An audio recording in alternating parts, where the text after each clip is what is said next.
This is Robert Stack, and you're listening to the Unbelievers Podcast. Gigantic, hairy, bipedal creatures have been sighted in different parts of the United States for decades. Bigfoot in the Pacific Northwest, the skunk ape of Florida, and of course, Alaska's Bushman. But did you know that the Garden State, New Jersey has more than just a devil stalking its wilderness? Tonight, the Unbelievers Podcast is back on the Sasquatch train as we discuss the OG Bigfoot hunting show as they bravely hunt down and scream at one of the most terrifying monsters ever, with a little help from a big-name celebrity who is very, very good at screaming. So join us now as we attempt to run up that hill in search of Big Old Red Eye. Right here in the program, we continue to learn to unlearn everything you know.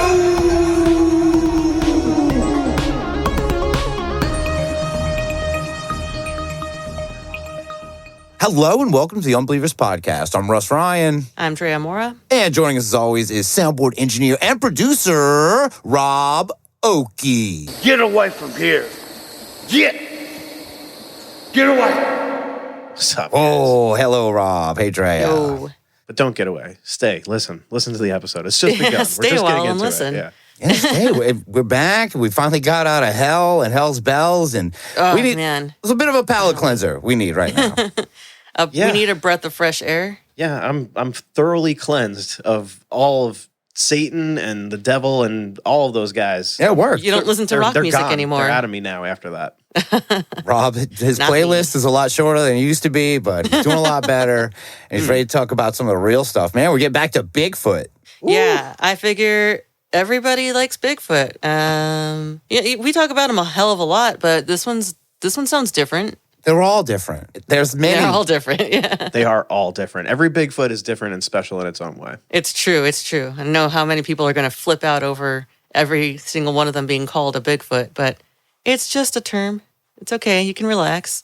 No, this one doesn't even go by that name because tonight we are talking about a very special hairy biped. It is time for Big Old Red Eye.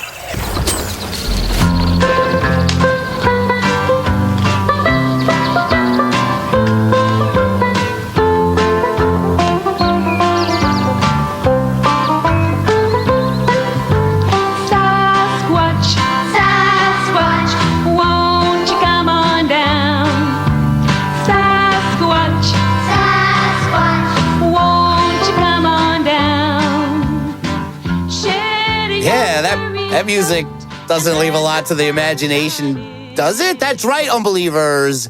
Bigfoot is back. Sasquatch is back. Or not just any Sasquatch or hairy biped. Thank you, Violet Monroe. This is the Garden State gargantuan Big Old Red Eye. That's exciting. Yeah, I didn't know there was a Bigfoot in Jersey. It seems unbelievable. This is a creature that's very close to your neck of the woods. Yes, Rob? New Jersey? I guess so. They mentioned several times in this episode that's about an hour away from New York City. That's one of the big. They really lean on that several times.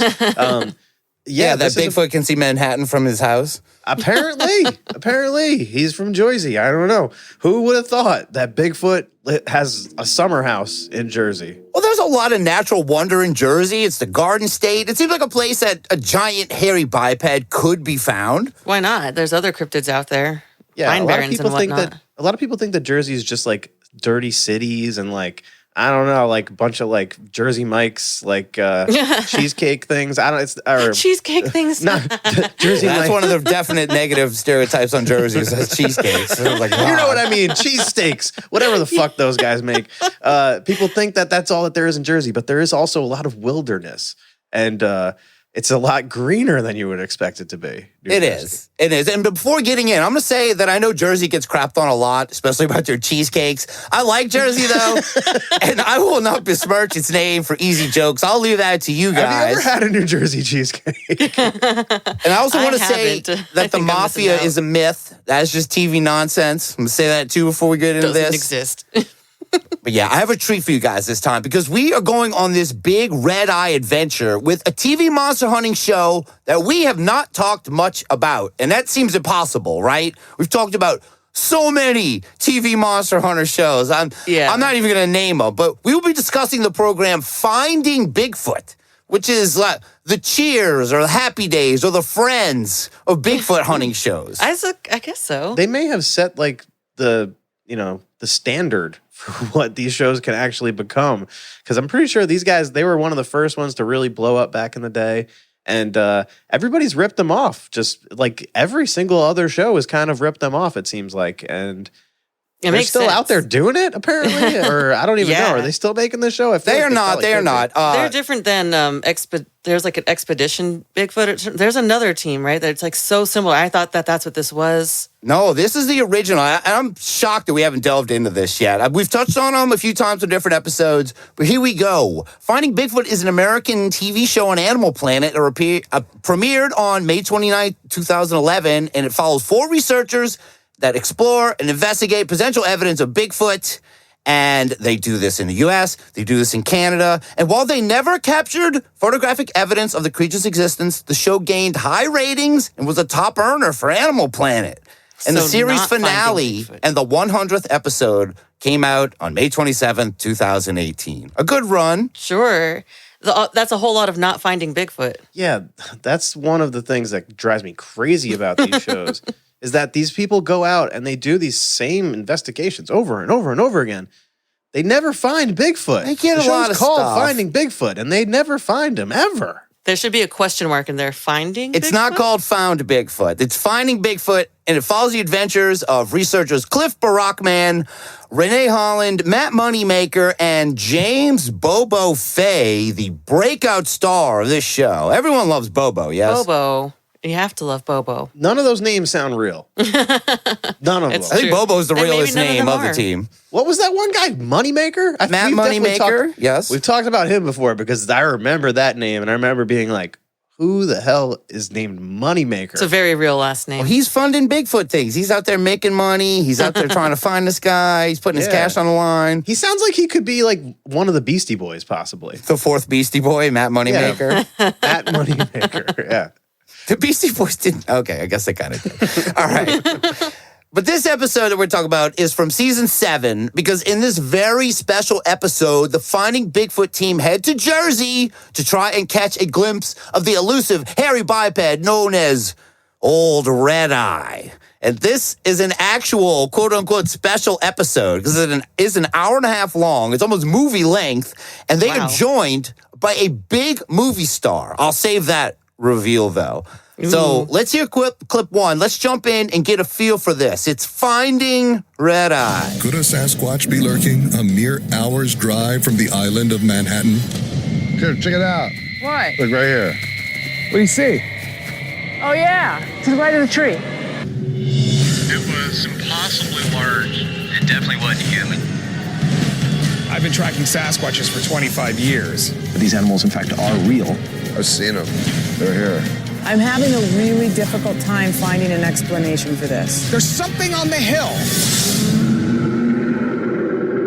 I do think there's a Squatch in these woods.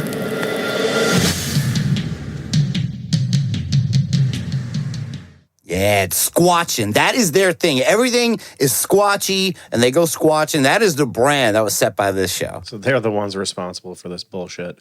Yeah. I mean, it was going to happen at some point. It was just a matter of time. They just happened to be at the right place at the right time to get at the crest of the wave, I guess. The jump on it, yeah, they really did. And they use that term constantly. And it almost seems like confined just to that, as if they might actually have a trademark. And then look into this, if they've actually squatchy and squatching and all that. But yes, squatching, big thing. Gone squatching. Well, let's get Copyright. squatching. Let's get squatching. We're squatching, though. They're squatching in Jersey, though. They're going to hunt down that elusive red eye, Old Red Eye. We are back in the state of New Jersey, one of my favorite states on the East Coast for bigfooting. It is so different than what most people think. And this time we're in the squatchiest county of all, Sussex County. Way up in the northwest corner of the state, with huge wild areas up here, including the Delaware Water Gap National Recreation Area. It goes 40 miles long in a valley, and it's adjacent to a bunch of state parks. It makes for this area where you just see rolling hills and forest for miles. There's been sightings in Sussex County, New Jersey going all the way back to the 1800s, with the peak of reports happening in between about 1973 and 1979. Well, they called it Big Red Eye, and that's what we're coming to check out. Those old reports and witnesses hoping to lead us to where some might still be around. Yeah, so Sussex, so squatchy. All right. This is the squatchiest part of New Jersey. This started in the 1800s. So a lot of shows will go back and they'll tell you, like, there's this actual history. They don't even mention it once. I have no idea what Old Red Eye was doing in the 1800s. Like, but also the 70s, when all those Bigfoot films were coming out in pretty much any area you can think of in those early 70s, there's some kind of Bigfoot. Well, and that's what's surprising is that I've never heard of this one before. Because there's so many. Hairy biped fever swept the nation. It was like Bogey Creek and in California, Oregon, and Alabama, we've learned, Florida, skunk apes. It's like all 70s Bigfoots. Can we just first for a second talk about the laziness of his name? Like, obviously... Well, they called it Big Red Eye. Yeah, okay. Well, did they call it Big Red Eye or did they call it Big Ol' Red Eye? Because there seems to be two different stories here. I've heard two different names mentioned so far. But I'm a little bit disappointed in this name. I feel like they could have done better. I think they just tried to take a picture of it and it had red eyes. And they were like, there's Old Red Eye. That's why I was confused by it because I was picturing something very different when I think of red eye. It's just one eye. You would think that they would say red eyes if it was it's just a floating red eye out double there. Red eye. Red eye. That's just me when I come to record an episode of the show, basically. Yeah, he shows up for work and they say, well, they called it Big Red Eye. I mean, Rob. There he is. There's Big Red Eye. He made it. Yeah, the name itself is one of my favorites in the long line of Bigfoots. It's very evocative. You think those red eyes out there scaring Just do you. better. If you're anybody out there is going to name a Bigfoot, just think about it for more than 5 minutes. You could come up with something good. You can. Big Old Red Eye. Could have done better. You could do better. That's the one thing that they took away Call from him it the boar, red the eye. big old red eye.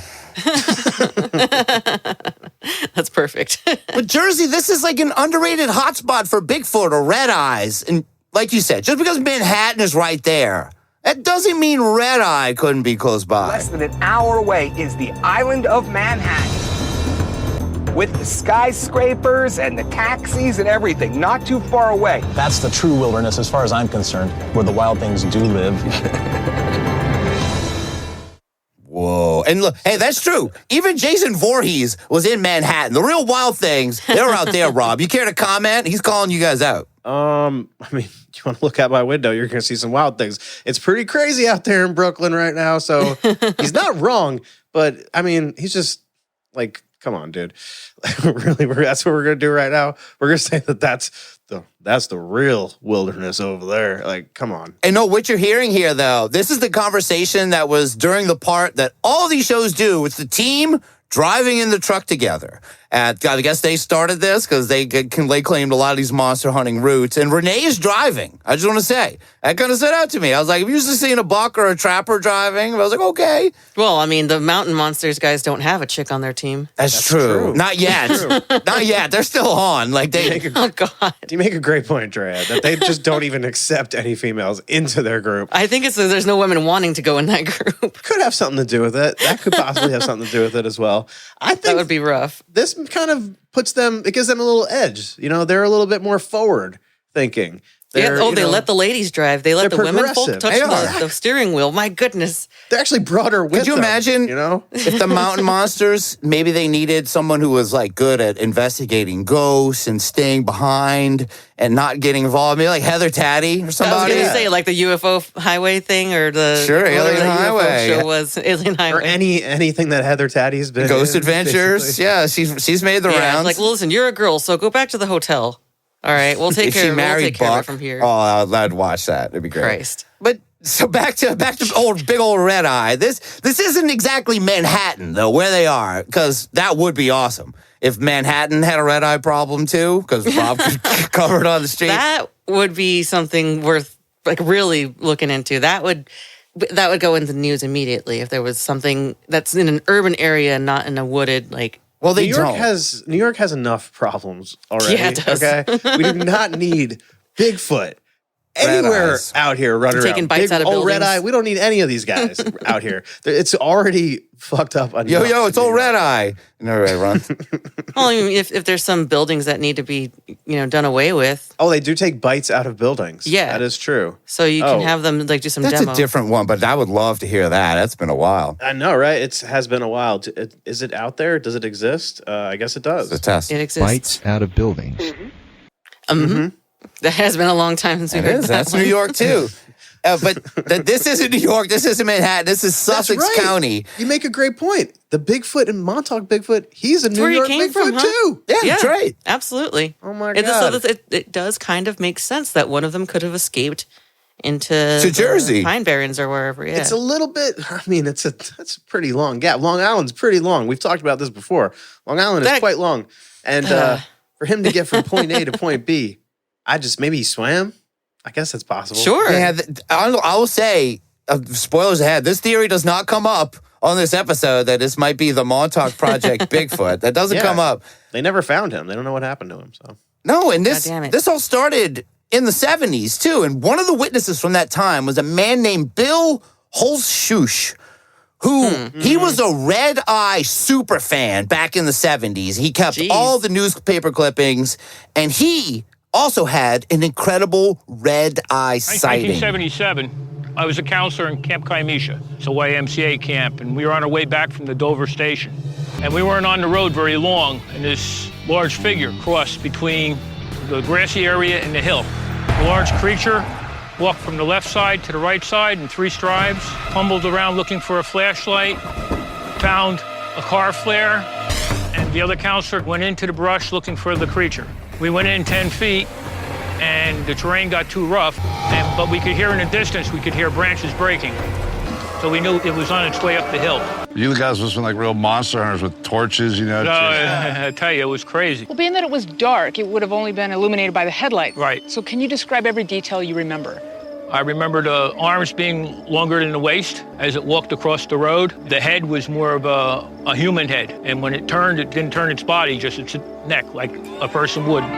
Now, what % chance would you give it, based on what you remember, that this could have been a human in a ghillie suit or something like that? 0. 0% chance of misidentification. Really? Whoa. How can you say 0? Ghillie suit ruled out. Some people just aren't the best judges of what kind of monsters they're looking at. Some people just aren't the best at seeing Bigfoot. Yeah, exactly. And his description was kind of weak, they got too. red eyes looking at these guys. They're fucking stoned. They don't know what they're Yeah, saying. they said he's got long arms. But he's like, in his head, it was totally just a guy. And you know how we turn our heads? That was pretty much how he did it. I like how Bobo saw this. He's thinking of Frankenstein. He's like, you guys had torches, right? He's like, no, it's a flashlight. No, Like, he you guys sounded are like awfully old school slurry, monster too. hunters. Like, So you guys are like the monster hunters, just like, torches, right? he's been finding Bigfoot for 7 seasons. Why is he surprised that someone he's like, whoa, you guys saw a monster? No way. It's like, did you talk to somebody every week who's seen a monster? What are you talking about? I don't know what to think about Bobo and his deadpan, dead-eyed personality that he has. And the drugs. Sometimes his jokes are kind of funny, and I'm like, is he funny or is he just annoying or is he just weird? Is he slow? Is he dry? Is he a comedic genius? We don't know. I think. Yeah, I can't put my finger on what is up with him, but some strange sort of magic that Bobo guy has. I can't explain it. But this guy, he is 100% sure, 100% is not a ghillie suit for sure, that ran up this hill. But Bobo and Renee, they are not buying it. When we asked you what % chance it was that it wasn't a Bigfoot, a man in a ghillie suit or something, you said 0%. I mean, you're pretty unequivocal. I believe you. I mean, that had to be a Squatch. I don't see any man going up that side of the hill. Maybe a woman. No, I don't Maybe a think so. woman. Yeah. Not in the dark without a flashlight. Okay. Wait, wow. what? Wow, Renee was really trying to nail him there. He's not having it. He's like, no, Wait, did he really say, I don't see any kind of man going up there? Maybe a woman. Maybe a woman. Shut up, Renee. Maybe a woman. No, I don't think so. Yeah. Yeah. It's like, what the hell difference would that make? Like, well, women are known for traveling up hillsides in the dark with no flashlights. I was like, find a person. I meant person. It's like, no man could do this. And Renee's like, I am no man. She's like standing up like Lord of the Rings for this. Maybe a woman. No, I don't think so. Yeah. I like his reaction. Yeah, It's like, she gives up fuck already. no. Yeah, I don't think. Look, if I said it's not a man, then why would it be a woman? Bill Holshnoosh is not taking any of today's crap right now. But gender aside, Renee is still not buying this. He said it's impossible for a person to have walked up that hill in the dark. And what I find interesting is that our entire team does that several times a week as we travel the country looking for Bigfoot. I walk up steep hills in the dark all the time. So why is it that that's impossible, but Bigfoot's real? I think Bill has it backwards. That's a fair point. Renee is running up multiple hills a week. Maybe she's possibly a Bigfoot herself. She might be. That's exactly what I love Jack's point that he brings up. How many people out there who are hunting Sasquatch and Bigfoot and whatever, any cryptids, are actually running into other people who are looking for the same thing. Like, you do the wood knocks, and then you hear a response. What if that's just another Bigfoot hunter knocking back? You got to have the app where you know what the other Bigfoot hunters are. That solves that. Everyone's got to log in. Do your part. And Bigfoot doesn't get the app. Maybe she's just got some good legs. Some of the other Bigfoot hunters, they got spaghetti legs. They're out there falling all over the woods. Like, every time we watch anything with mountain monsters, those guys can't walk through the woods. Those are moonshine legs. She's like, yeah, there's a possibility that I'm kind of on his side because maybe they, like, from what we've seen, it is impossible to run up a hill at nighttme. According to all the other shows that we've watched. I would fall down. I know for sure. Maybe a woman. No, I don't think so. Yeah. I don't think so. I'm glad you brought up mountain monsters, though, because I got to say, this is why I think finding Bigfoot is way better than mountain monsters. Because at this point of the show, those guys would already have guns out and traps built, and they're just like, I don't know about this. Yeah, they're taking a little more reserved. They're like we could actually do this. Like, even though Bobo's like, oh, it's 100% squatchy. This is the squatchiest squatch I've ever squatched. Like, we got to do this. But Renee is like, I don't know. I think I could go up that hill. Like, what is this guy talking about? I think she's mad about the man statement still. Yeah, seriously. She's a little hung up on that detail. I mean, I haven't seen the actual evidence they're talking about, so I can't really weigh in. All I know is the whole 0% chance of it being a person in a suit. That's you could say 1% chance or 5%. Very low. Just be, don't just even say get it's low. Don't give a number. Numbers. Just say it. Very low. This guy's bad at negotiating. I don't know. Yeah, well, so this area that this sighting happened, where that impossible hill that even a woman couldn't run up, this is about a half-mile distance to the Appalachian Trail and a swamp called Bear Swamp. So the team decides to go out there looking for the red eye. To find him, you've got Bobo and Matt Moneymaker, and they decide to do a little call and response Bigfoot yelping. Do we found a bitchin' spot for vocalize so we can go over the lake? Or over the Go for it. Maybe we'll add to the Jersey accent. How you's doing? Jesus Christ.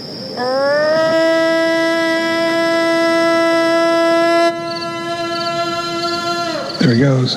That was Bobo's yell. Pretty good. Okay, I'm going to do one back at you. We're ready.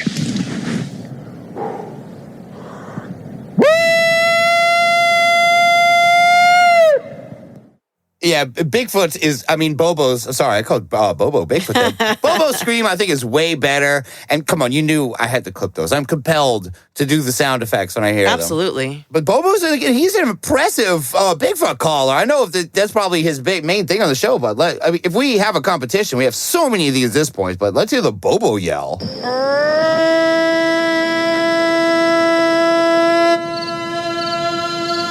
That sounds like a dying Wookiee. That sounds really good. I love that one. You got a set of pipes on him. That was a really strong go. He should be very proud of that. Yeah, well, Matt shouldn't. Matt sucks. I didn't like his. Listen. Woo! That sounds like one of the Hell's Bells clips where they're like, yeah, come on, baby. I was going to say, that was just a Lake Havasu or some kind of spring break yell. That wasn't sounds like he's at a Blake Shelton concert or something. Oh, did his yell, his whoop had an accent to it? Yeah, it sounded like he was just like, yeehaw! Like he was about to just really get into it. A little in there. I know you don't like that because you're the New York guy. So I got a call that I think Rob can get behind. This is the New York red eye call where you say, how you's doing? Oh, whoa, it's red eye. Fantastic accent. It did get a stupid chuckle out of me just because I actually did picture a fucking Sasquatch. Responding to that would be great. If they found out that the Sasquatch was just like an Italian kind of guy out there. Sasquatch would have a New Jersey accent now that I think about it. All of them, even in California. Yeah. It would be really, really silly. I can picture it. It makes sense. Well, the calling's fun to clip, but it doesn't do anything because nothing happens. So after a brief attempt at tree knocking, the other thing they love to do, they decide to get the hell out of these red-eye infested woods in the pitch black at night, and they hold a town meeting. They assemble every able-bodied man and a few women to the town hall to talk all things red-eye and squatchy. The whole town comes out for this. And they start by asking the very full town hall if anyone there has either seen a red eye, maybe found evidence of a red eye, and a bunch of them raised their hands. This part was actually impressive. The amount of people that were willing to be like, yeah, I see red eye. And here is the first story from a citizen who has had trouble with big old red eye. So my name is Rich. So I was driving my hippie van north out of Blairstown. And I had the tunes cranking, and I was in an altered state. And all of a sudden, this big tumbling thing comes out of the bushes on the side of the road. And it just leaped. It hit the brush and was gone. So you're cruising in the Mystery Machine, enjoying yourself a Scooby snack. And how long did you put your eyes on this thing? For about 3 seconds this way, and it's in the bushes, so I'm just relaxed again. So I didn't hit it, and so I just kept on going. I couldn't believe it. And I have a sticker on the van that said, I break for hallucinations, and it wasn't a hallucination. I would hope so.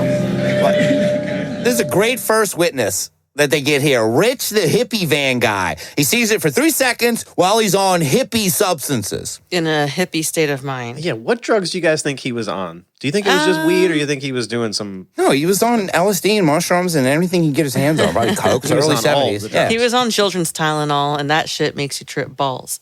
And he saw it for 3 seconds. Yeah, all fucked up. I like how they slip a reggae into the segment when he got into the story. He's like... I know, I was hoping there was like an animation. Man, look out. The thing that I got from him the most was that he's just really proud of his van.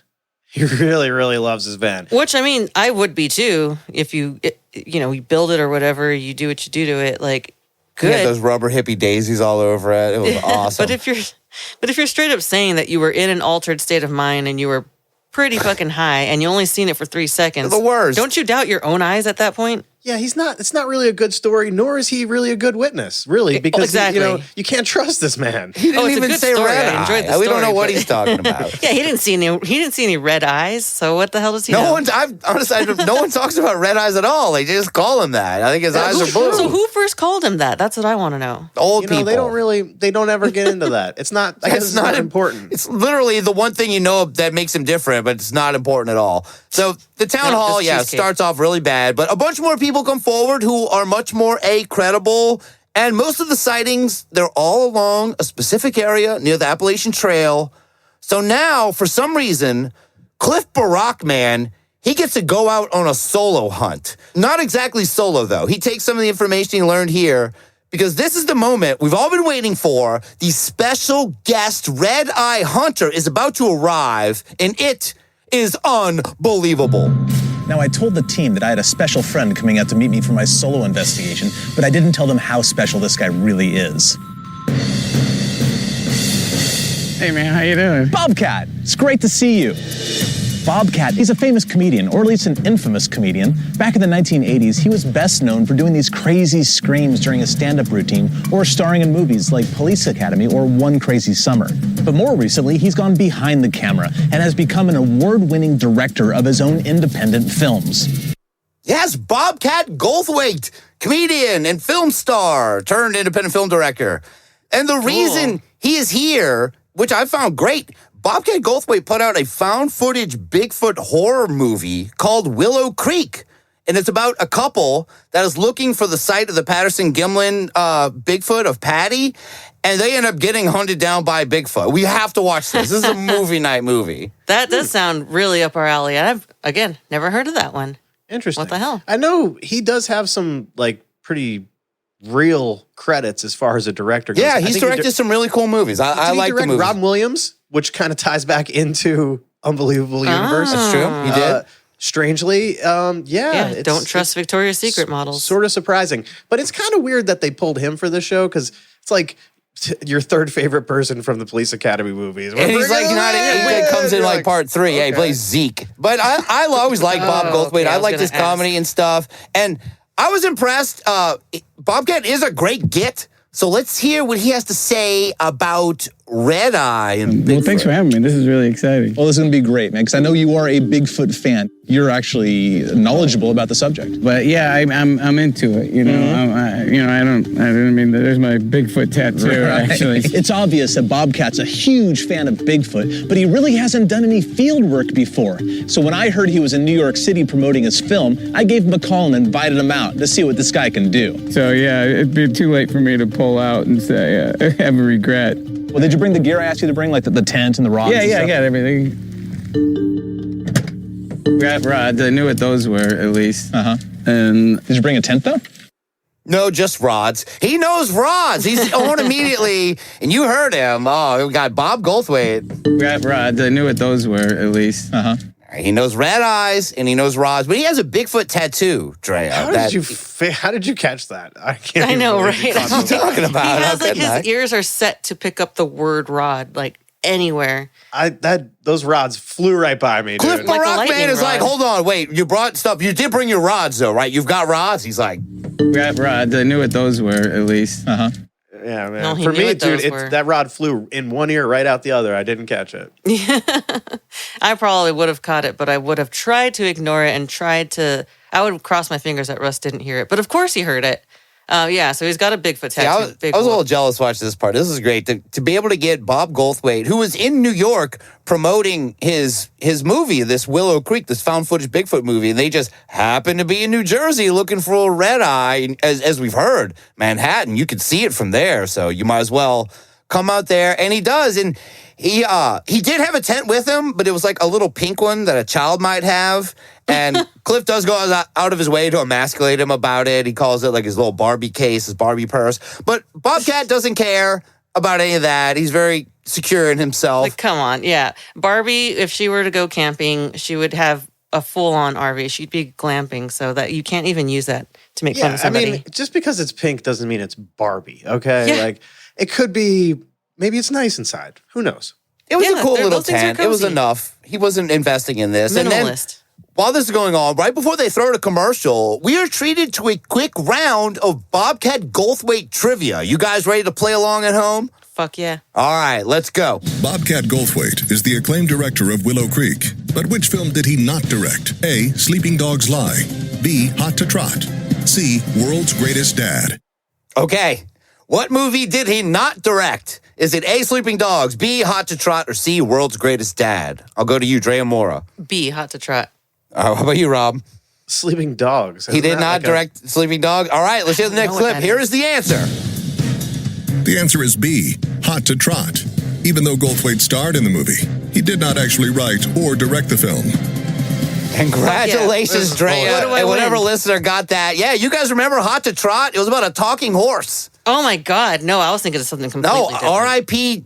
John Candy as the horse. And R.I.P. Dabney Coleman, who was also in that film. Okay, I'm going to have to watch He did not direct it. Didn't you listen to the question? I'm so confused. He starred in it with the horse that was voiced by John Candy. Hot to Trot. He starred in it. Oh, so they're being... Okay. See, Sleeping Dogs, I thought that was like a martial arts movie, but maybe I'm just completely confused. Yeah, he directs martial arts movies now. That's a different thing for dogs. I don't know. Maybe I'm just totally confused. I don't know what's going on. Oh, I know what you're thinking of, Rob. You're thinking of that video game about the Yakuza or some shit. Oh, that's probably... that's what I was thinking, too. There is a video game about the Yakuza called Sleeping Dogs. He did not direct that either. Well, maybe he did. He might have.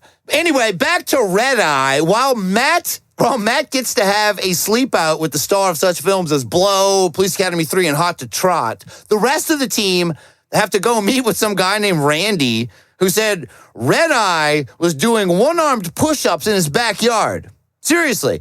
This is a guy. Randy. What are you talking about? What are you doing? So a man named Randy saw a Red Eye doing one-arm push-ups, and this is when I remember that one of them should be making a dangerous trap that will inevitably catch their own teammate, but they're not doing that because this is not the time for this, because I'm so burnt out by mountain monsters. I'm like, when are you building the trap? They don't do that. Instead, they listen to the tale of Red Eye, and I don't know. Watching this part, I was like, I'd much rather be back with Bobcat in the Barbie tent and doing all that than having to, because this part was really boring. But back at the Cliff and Bobcat's camp, Bobcat gets to do his very first squatching in the pitch black of night, because he's a director, he's a huge fan, he's got a Bigfoot tattoo, but he's never actually been out there. So Cliff shows him how to tree knock in the dark, and which is not very compelling. But then, not very hard. Then you realize why Bobcat Goldthwait is the perfect celeb to look for Red Eye when it's time to call for him. All right, this is going to be a good place to call because we've got some elevation, so our vocalizations are going to go a long ways. I'm going to let you kick it off. Okay.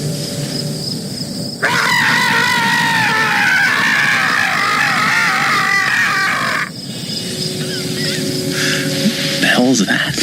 Christ. We're Bigfooting, man. We're not doing 80s comedy. I only have one scream. Did he watch Bobcat Goldthwait at all in anything? Yeah, he is known for screaming. That is one thing he's very well known for, but it's not a very Bigfooty scream. No, that was just a wild, I'll call that another spring break scream. Yeah, he sounded like he was like going to take his shirt off and run around. It sounded like Police Academy, like he's running around, because yeah. Oh, God, I really hope. Like Red Eye is out of there at that point. He's like, oh, my God, Bobcat Goldthwait's I here. really don't want that to be part of our main repertoire moving forward. It's so It's a Bigfoot costly. call. It goes in the Pantheon. It has to. Maybe one of the more annoying Bigfoot calls I think we've come across. It's I think it ranks as the most annoying so far. Probably. I would agree with you. Maybe least effective, but, you know. I don't know. When we did that whole, on the bonus episode, we got into a lot of different ones. Maybe you're right. Let me hear it one more time.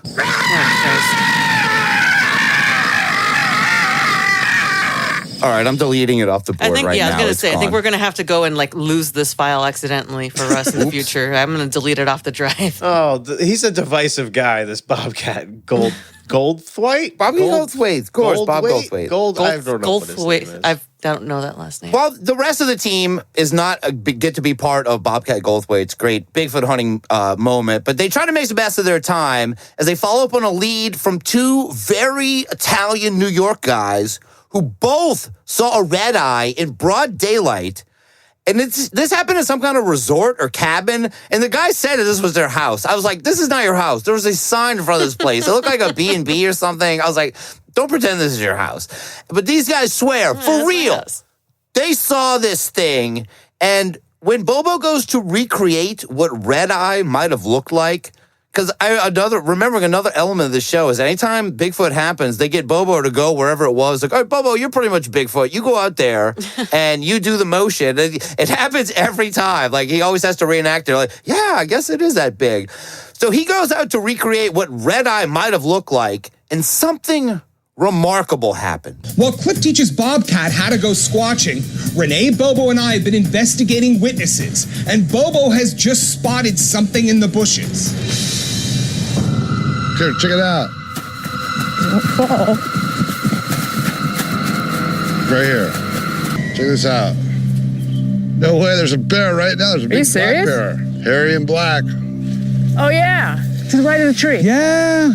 During the recreation, when I walked down the little slope and got to the edge of the fence where it walked into the wood line, I started hearing some noise like crunching, walking. And right then, I just seen something big and upright turn. And for like 2 seconds, like, oh my God, there's a squatch here in broad daylight. And then it dropped down on all fours and I saw it walk off. It was a bear. He's going through the ravine. You can see how flat that bottom is. Yeah. Yeah, an actual bear near Bear Swamp. And this is about 50 feet from where these guys saw, quote unquote, Red Eye. That was some quick debunking by Bobo. They're like, dude, there are bears here now. You saw a bear. It was a bear. It was on all fours and walked off. He sounds drunk. He's like, I was totally looking at Squatch, man. I was like, but at least the mountain monsters would have been like, we've got him. He's here. At least they are like, oh, it's just a bear. Smoke wolves. By God. Yeah, they would. That's the thing, though. That's the part that made mountain monsters so much more, at the same time, more annoying, but more fun, And so you just in this show, he's just this. Oh, guess it. He's a bear or whatever. But anyway, he should have just looked at the guys and been like, guys, there's a bear here. But he kind of takes it the other way where he's like, well, I guess if a bear can survive out here, I'm sure a Squatch could too. It's pretty cool. You send me here. It's like there are bears. And I don't know. I have a mystery soundboard here. I'm not sure what this is. Harry and Black. Oh, yeah. Oh, yeah. Thanks, Renee. yeah. Oh, man. Yeah.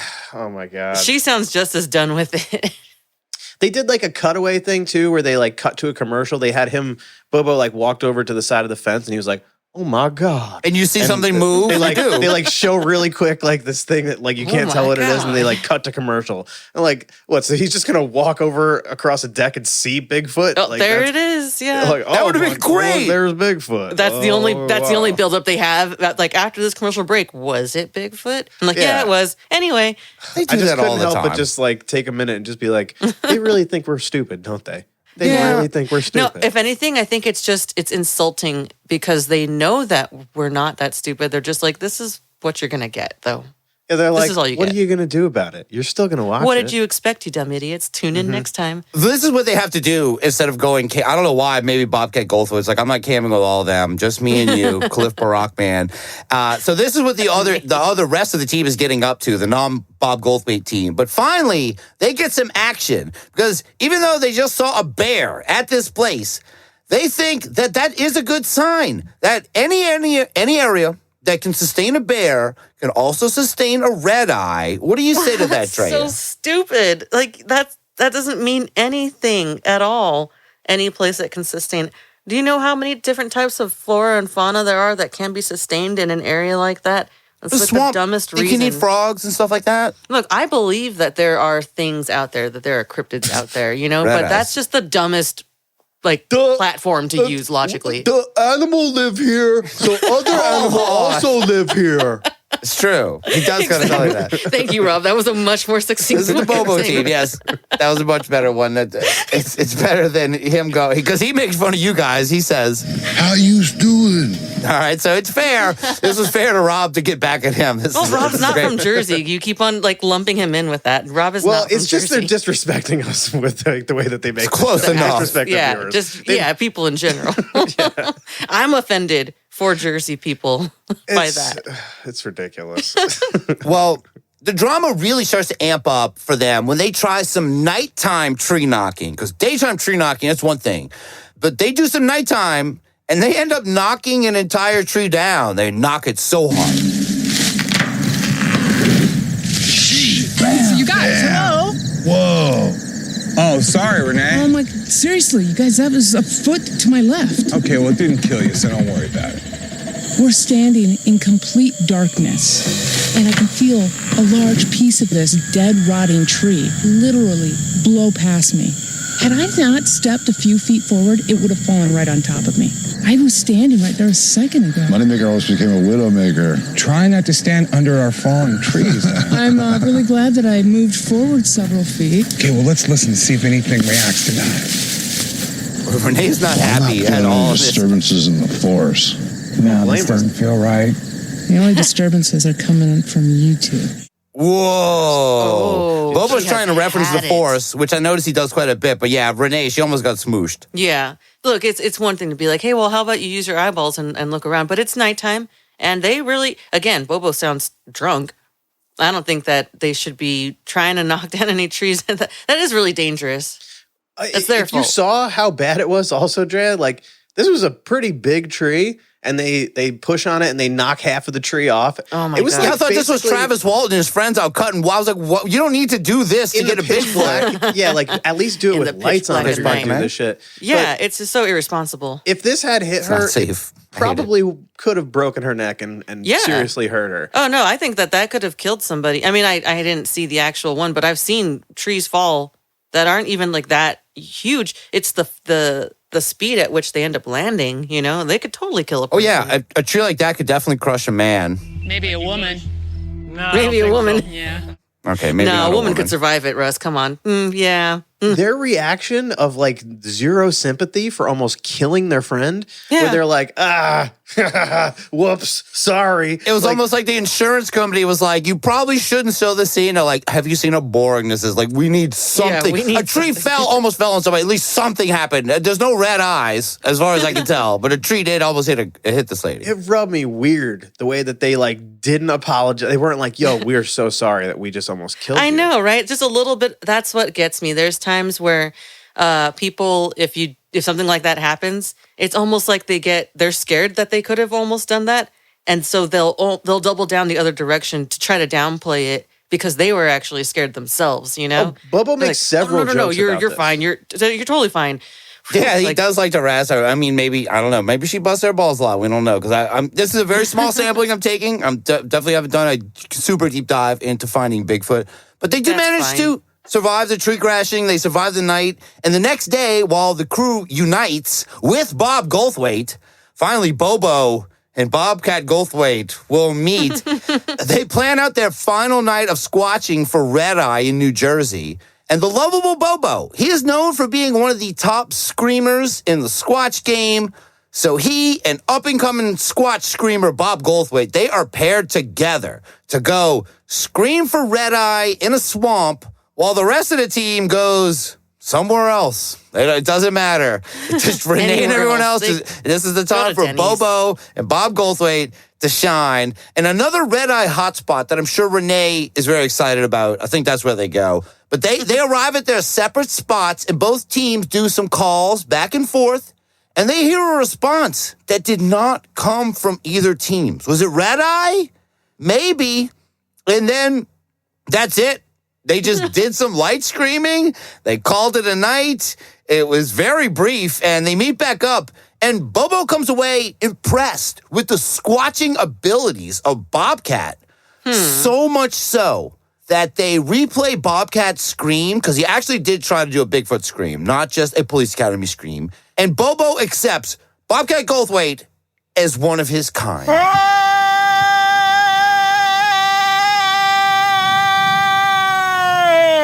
Dude! Well, you know what, Bobcat? Being the Pope of Squatching, I want to baptize you into the Church of Squatching. You're a full-fledged member now after tonight. I'm going to give you a little token. I wasn't sure about old Bobcat at first. He turned out to be a really cool guy and, more importantly, a solid squatcher. You're now officially a squatcher. Thank you. I wish I could see what you're putting around my neck. So I gave him a customized, personal abalone squatch necklace. You're definitely BFFs. We're Bigfoot friends. I had a great time, and who would have thought here in New Jersey I heard what could possibly have been my first vocalization. So thanks for letting me tag along, guys. You're welcome back anytime, Bobcat. Okay, I'll see you next week. I freeze frame. Good job, guys.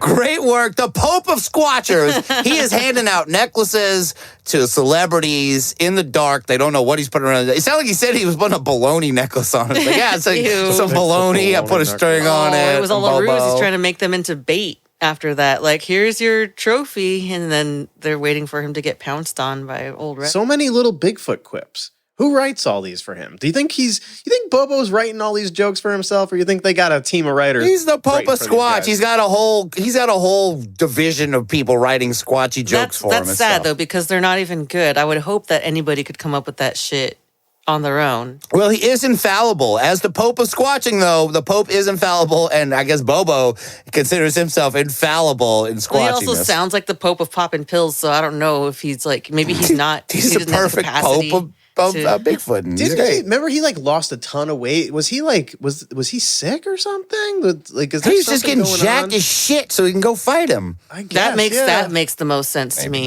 That does make sense. He's I would love to guy, get a too. disease that makes me like super fit and muscly instead of sick and decrepit. He's a large man, and you know what? Have you ever seen Bobo and Bigfoot in the same place at the same time? That's I watched this show. Oh, that was a bear. Wait, never seen them in the same place at the same time ever. Black and hairy. Just throwing that out there. All right, that's pretty good. I like that. And that's the conclusion of this Red Eye adventure. They give no real physical evidence, but they did hear something. They were calling back and forth. They heard a vocalization. So the case is still open. This is an open investigation as far as they're concerned. And I'm about to close our case on the Finding Bigfoot show. But before I do, though, I had one little fun clip to play for you guys. Maybe you might remember this, but at the height of the Finding Bigfoot craze, the team was featured on an episode of South Park where the Finding Bigfoot crew, Renee, Moneymaker, Barack Man, Bobo, they are all called to South Park to investigate Cartman's claim of video footage of the Chupacabra.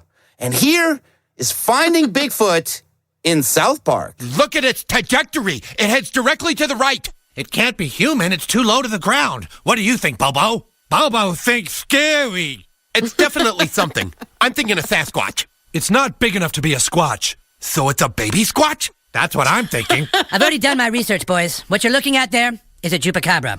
Chupacabra? It's like a Sasquatch, only more elusive, more ferocious, and a little more greedy. Oh, Chupacabra, that sounds scary. But it makes total sense. If we rule out a human and a baby Sasquatch, Chupacabra's all we really have left. Yeah, so there we go, man. That is really making it. When you make it onto South Park, you know you've done it. And now we got Bobo. I know you were dissing Bobo earlier. Now you've got Bobo thinks scary. You're right. This does totally redeem him and his speech. So who is the main guy the main guy who keeps the show moving constantly? Barackman and Moneymaker. Pretty much Cliff Barackman got to hang out with Bobcat all on his own. He got to go out and have their own little adventure. So he's the one who's like, all right, tonight we're going to be going and hunting Bigfoot. And he's in the woods. If we're lucky, we'll get a chance to get a picture of him. Like he's the most like cornball, like cookie cutter host of anything. Like nothing he says seems... That insufferable narration voice kind of thing going on where they were actually trying to get one of the other team to maybe be the main host, and one of them spoke up and said, Maybe a woman. No, I don't think so. Yeah. You're right. They just stuck with them for now. But yeah, I have yells of all of them. I've got Bobo yell, a Matt yell, I've got a Bobcat yell. Maybe that's this week's poll. Who's the best Bigfoot caller? We'll put these on here, but everyone give their own. Maybe Tim Peeler can get in there. Didn't he make some Bigfoot noises at some point? Said whoop whoop or something? I'm sure. Man, I'm sure he did. That had to reach back in my memory somewhere. There's so many Bigfoot sounds in the soundboard. But that doesn't have to be it. Do you guys have any ideas for what the poll could be this week? I mean, I'm a fan of yes or no polls, yes, no others. Is Red Eye real? How about that? Is there does New Jersey home to Big Red Eye? Cheesecake out there? That's always good. That is always good. I was almost going to say, can a woman run up a hill? That could be something about it. Maybe something about his name. Like you got a better name for old Red Eye. You know, is old Red Eye a good name? Rename Red. Can we have multiple polls going on? Yeah. So how about is Big Old Red Eye a good name? Yes, no, or other. And other, tell us your other. Give us the other for a better name. Rename Big Old Red Eye and can a woman run up a hill? We got to know if that woman can get up that hill because I think maybe a woman. No, I don't think so. Look, that Kate Bush song is mega popular right now, so it's kind of it's very prescient. Running up that hill. Yeah, that shit's fire. There's a guy running up a hill. Maybe a woman. No, I don't think so. Yeah. Just that guy made it up. No, neither. Neither made it up. Only Bigfoots can make it up that hill, as we're learning. Trey is putting it all together. I love it. So that's it. Go to unbelieverspodcast.com and answer whatever the hell poll we get out of this. Yes, can a woman run up a hill, or can do we need to rename Red Eye? That's a good poll question. I like that. Yeah. Yes, there you go. Yes. Red Eye. I want to hear the others on that one for sure. All right. Those should be fun. All right, let's get out of Jersey.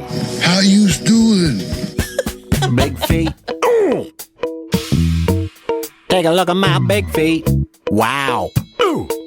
Looking down on my big feet. Feet. Good gracious.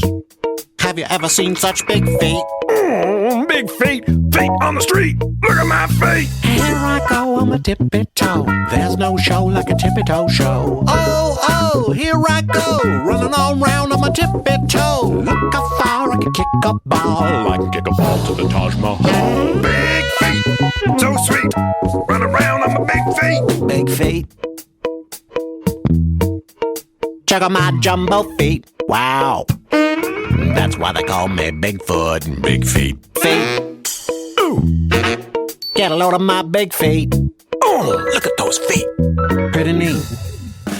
Hanging from my toes in an apple tree, using my feet as water skis. So many uses for my feet. Oh, check out my feet. I can make a thumping sound. I think we've run out of Bigfoot songs at this point. Or there's no Red Eye songs. I don't know what you want from me. What? Yeah, Very black.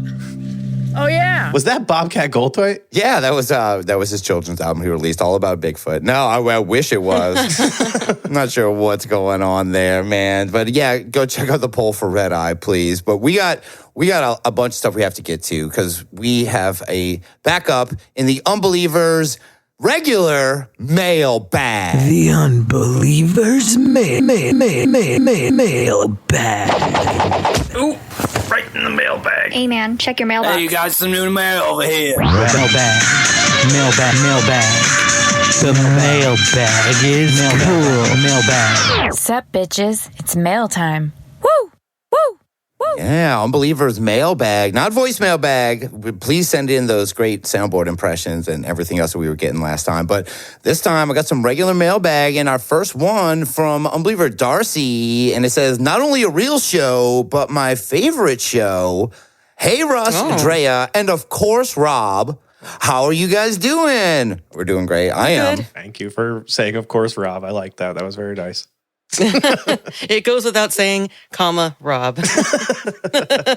So she says, hope everything is going well. I haven't been able to listen to the show much the last few months. It's a long story, but over last winter, I ended up going back to a job I very much disliked. The job I had before was totally sweet. I could listen to the Unbelievers podcast all day and couldn't think of a better way to spend my working day. But when I went back to being an electrician, I wasn't able to spend my days hanging out with you three wonderful people. So I quit that dumpster fire of a job, and now I am back, and I'm able to listen to my favorite podcast. I will admit, started over back at episode 1. I just finished episode 142, Reptilian Royal Rumble. But since episode 145, Paranormal State, came out on my effing birthday, I skipped ahead and listened to that one for sure that day. And answer the old poll results, formerly known as bowl results. You can still go check out the old poll results, I think. We're pretty lazy about closing those.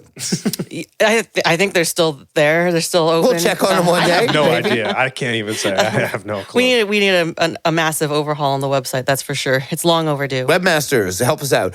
There's more to Darcy, though. One of these days, I will call the voicemail back. Haha. I saved the number in my phone, so you'll probably get my drunk ass calling you one of these days. Yes. Anyways, guys, just wanted to let you know I still love the show and love you guys. You're not so new, pal. Unbeliever Darcy. Phil Schneider. I'll try not to wait like a year to send an email. Aw. Smiley. Yes. Face there. Thank you so much, Unbeliever Darcy. I love Very that. nice. We love you Glad too. you're still there. I've always been there, or you are still. And then you quit your job for Unbelieving. I'm glad I that respect I'm that. glad you quit your job in order to listen to a podcast, and that takes balls. That's like a different level of unlearning right there. Quit your job and we start releasing one episode a month. That's a super nice. I know. What did I quit this job for? Do we have the balls sound clip? Oh, yeah. Do I have the ball sound clip? Do I have balls? Come we on. skip props. What does this With look this. like, Drea? This goes straight to balls. What does this sound like? You hear those balls flapping?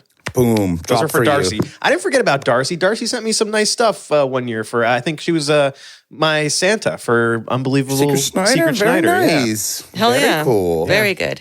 So That's shout out to amazing. Darcy That was really too. nice. Thank you for not forgetting about us. Well, thanks for checking Yeah, in. And it means a call lot. that voicemail, especially when you're drunk one night. Say your favorite soundboard clip. I love We'll that. play it on here. I love when they We call love when they're that drunk. stuff. That's the We funniest. do. We're not going to play some voicemails this week. Honestly, that should be the parameter. You cannot call unless you are either sleep deprived or on something. That could be like a whole different segment. Drunk dialing with the Unbelievers. Like we need Oh, a yeah, I second think that line is for that. we might need definitely a a second thing line for on that one. But yeah, you're right. There's a radio station, or this one radio show I'd listen to. They have that. They have it was drunk called. dialing? I think it was called drunk voicemails calls, or something. yeah. So it would open it up on the weekends, and then on Monday morning, you get to hear all of the crap, and then double that with Open that up whoever's- on the live all streams, too, the though. hangovers, and I would love We that. did for some the live stream. calls. I want to thank everyone who's been checking out the live streams. We've been trying to do them every couple of weeks, and it's fun hanging out, watching these fun videos, all related to the show. Definitely make sure you're following us on YouTube. Go subscribe to us on YouTube. I'm really going to stress that. Yeah. You will Yeah. see it come And up and Twitch, Twitch though. and stuff. But Yeah. YouTube Twitch is especially. Get where on it's at. there because we post all our stuff there, and you're going to see live streams and all that. Yeah, we got some fun stuff. I think Like, we've been talking about doing some fun stuff on the stream. So we'll see what happens. Which is fun to talk about. Yeah. And we've been having fun talking about it. We've been having fun talking about it. But follow the Facebook, follow the YouTube, follow the Twitch, because we're streaming on all those things, I think, now. So, follow them and then watch on one of them. Whichever you like. Yeah. We try to do them on weekend nights, either Friday or Saturday. They're just like 3 hours. A lot of fun. But we have another one that we need to get to. And this is from Unbeliever Mike of the Mike Army. Hey, Unbelievers. I have just transferred over some audio. I went on holiday to a very unbelieverish location, so I recorded some stuff and put it together into a 5-minute on-location report. I think it's pretty cool. That's awesome. Also, I got some shorter audio clips that you will absolutely love too. Don't want to give too much away. I want to hear your reactions. And we have been waiting to hear this because I want some fresh reactions. So, Rob, do you have this audio sent by Unbeliever Mike? I do. I have 3 files here from Unbeliever Mike. I have, there's one called Audio Gold 1, there's Audio Gold 2, and then there's one that's called Report. Which one? Let's do the report. Let's do the report. Start with the report. I think the gold. I think he's making his own soundboard clips of his adventure, which I'm very anxious to hear. Well, let's hear the adventure first. Okay, so we'll listen to the report first. That's the longest one out of all of them, and that makes sense. Here we go. That noise you can hear in the background is a big body of water in northern Scotland called Loch Ness.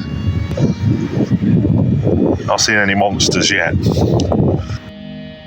Hello, unbelievers. I've escaped somewhere a little less windswept than the banks of the loch itself. This is Unbeliever Mike Richardson. You might recognise my voice from a couple of audio appearances on the podcast. I just figured that as I'm only about 7 or 8 hours away, and a majority of the listeners are probably 30,000 miles further away from the loch than I am. So I figured I'd tell you a little bit about what it's like. And the first thing you need to know is how big it is. We've been driving past it for about 45 minutes now. It's only about 1.5 miles, 2 miles wide, but it's 22 miles long, I think. It would take you about 50 hours to walk the perimeter of it, apparently. I just want to take a second here and just pause it. Pause it. Okay, one. So let's catch up a little bit. Yeah. So this is Unbeliever Mike Richardson coming to us, recording from Loch Ness. This is amazing. Badass. Really That's cool. so cool. And he produced I can almost feel it. like full on. I know. You can hear music and everything. It's very well done. I think he's in. I thought it was just windy because it's Scotland and that there's always bagpipes playing in the background. Because there's just always bagpipes. Yes. Like, no, that's just the sound that comes off the lake water. It's got like a metal guitar Naturally. riff, like kind of just in the background echoing. It's pretty cool, man. I like what he's doing here. And we got another like 4 minutes in this report. So let's get into it. Let's hear more. I'm so excited. When it rains, it brings peat down from the neighbouring hillsides, which stains the water, which means about 1 metre down, it's pitch black. So it's a big, dark hole full of water that you could quite conceivably hide a monster in. Apparently, if you killed the entire population of the world, you could hide all the bodies in the loch and it wouldn't even be half full. So, the morbid project for someone there. Kill all the bodies. Already had it. We've just been on a Loch Ness cruise, kind of a casual excuse to have a beverage while looking out at the water. About an hour's worth of journey into the centre of the loch. While it was mostly a touristy sort of activity, there were a couple of interesting bits of information. Apparently in 2020, the very boat we were on, which has a sonar capacity, picked up something 10 feet above the bottom of the loch that was just over 20 feet long, about the size of a minibus. And they reported it to the local authorities, who suggested it might be some kind of small whale. They got back in touch with the authorities and mentioned that they were touring across Loch Ness, and the authorities didn't get back in touch. I believe that's one of the more recent sonar sightings that's accepted as there being something there. There are shoals of fish and undercurrent things that can cause a false positive, as it were, with sonar. Another nugget from the cruise. All right, so what do you think of that? I think I remember this news story from a couple of years ago about the sonar in the giant. Are there whales in Loch Ness? It can't be. It's landlocked, isn't it? There's no actual whales in there. What they had talked about when theorizing like how there could be something that big in there, it had something to do with I mean, thousands of years ago or something, about how there used to be a passage Yes. from the ocean. And so that could have created some kind of creature that is from the ocean that might have still survived all this time. I don't know. Yeah, I don't know if there is. I don't think that there is any whales, like freshwater whales. It cannot be. There's no megalodons or whales. There or shit are flying some around. big, very, very large fish in Loch Ness. I know everybody always says sturgeon is the big culprit, the one that people have always seen, because, you know, a sturgeon's back when they're on the top of the water. It does kind of look serpent-like. And they do get massive. They look like a dinosaur when they're out of the water, even though they're a fish. They do have like a dinosaur look about them. So I do get the sturgeon thing. But yeah, I mean, I would still like to think that there's a big brontosaurus-looking platydon. I don't know what. Plesiosaur. Plesiosaur. You know what I'm saying? Please, Rob. Yeah, plesiosaurus. That's how you got to remember it. Please. I think that, I still hope it's one of those guys and it's not just like a whale. Yeah. That'd be it'd be cool if there was a freshwater whale discovered, but it's not as cool. That's not as cool as Nessie, though. All right, I want to hear more. He's out there. It is cool. It's cool. He's out there. Yeah, I mean, whales are cool. All right, let's keep moving.